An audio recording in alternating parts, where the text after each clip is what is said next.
Hi, I'm Rufino. I'm Tamara. We are from Fremont, which is up in the East Bay part of the Bay Area. And we just got married 2 days ago. Today is June 16th. We got married on June 14th and are taking a drive down Highway 1. And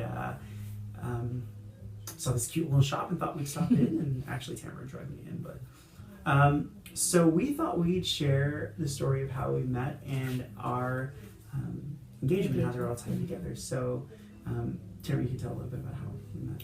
So we both reluctantly got up to volunteer at a community garden, and I was there trying to reconnect in the town I just moved to and meet new people, and was kind of bummed because it was just moms and their kids.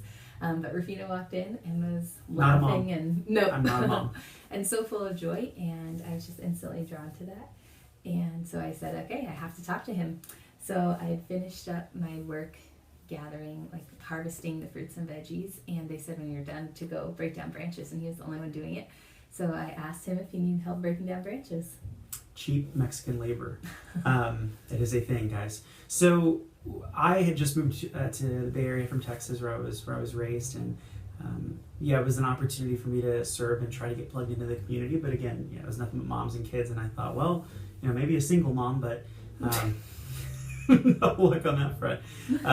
So I saw Tamara right when we walked in, and she was so cute in her paint-covered clothes, and I was like, oh man, I hope I get to talk to that girl. She's really cute, and seemed like she had a good personality and those things too, right? Yeah. So when she came over to talk to me, I was the only one breaking down branches, and she's like, "Can I help you break them down?" And I said, "Absolutely, yes." And we hit it off. She had just come back from a service tour in Honduras, and with a Hispanic background, we instantly clicked and shared a lot about just kind of where our hearts were. And so we went on a few dates, and it all happened pretty quickly. Then 2 years later, Rufino proposed to me. Oh yeah, and that's our whole story. No, so you want to share this?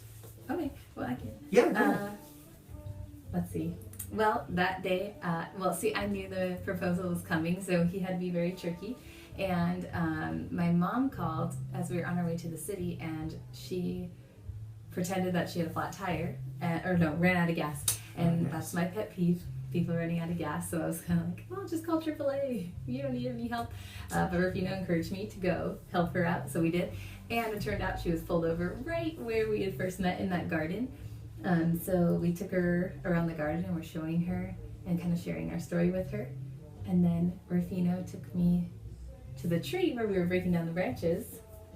Yeah, the greatest thing was that as we got into that area, I knew exactly what we were doing. And, Tamara, as we get into Palo Alto, where it was, she said, "This place looks familiar. Is this where we met?" I'm like, "Yeah, no, I don't know. I don't think so." So, we finally meet her mom. She's so stoked. "Mom, this is where we met. It's so great." And I'm like, she has no idea.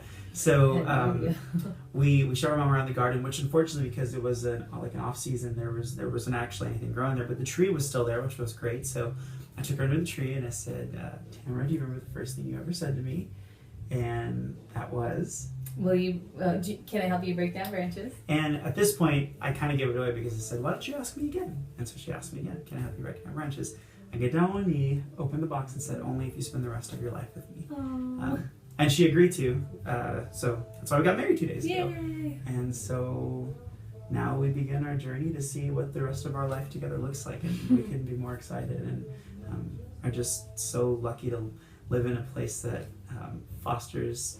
can foster community, and so we're looking to really figure out where our calling is and how we can better serve our communities, because we both have servant hearts. And so if anyone sees this and wants cheap labor or volunteers or something with a purpose or a mission, we're here. Come find us.